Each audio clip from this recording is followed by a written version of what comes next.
Friday, noon, we're in Wawira Primary School in central Kenya, just in time for lunch, just in time to witness the mad dash to the kitchen. For these pupils, armed with containers that come in different sizes. 10 years ago, things were different here, and in several other schools that Food for Education, a local charity, serves lunch. 31-year-old nutritionist Wawira Njiru is the brains behind the idea. So Food for Education came as a response to make sure that kids have access to nutritious meals to enable them to learn. From a central kitchen that operates 24 hours, food is packed into specialized vehicles which snake their way through the villages and all the way to Nairobi and distribute it across several schools to ensure that at exactly the same time, thousands of children will have a meal to put in their bellies. From 100 students 10 years ago, Food for Education has grown to serving 33,000 meals every day in 4 counties in Kenya. Started off as a small passion project, and it was that for about 5 years.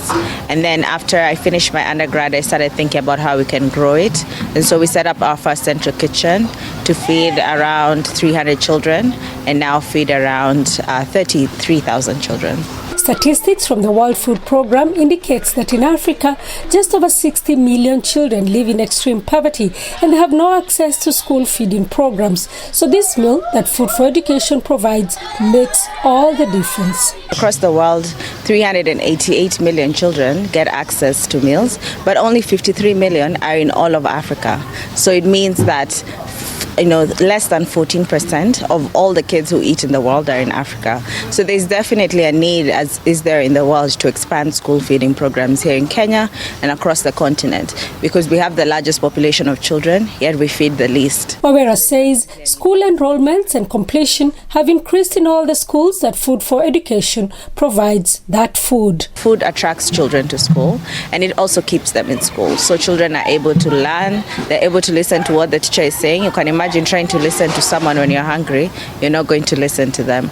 So it means that children are able to learn, and that means they're able to perform in the exam better, go to high school, make better of their lives. And we've seen that impact here at Food for Education. At Wawira Primary School, the school principal attests to this. I can say that minus food, no education. Children entirely depend on food to make them energetic to undertake these lessons. This program, it really assisted us in terms of retaining children in school and even making them to complete the school. Apart from that, issues of absenteeism are also rare. Each meal costs 15 Kenya shillings. That's about 13 US cents. To access the meal, the children's parents fund a new wallet whose amounts reflect in these wristbands that those who have paid up wear to the kitchen.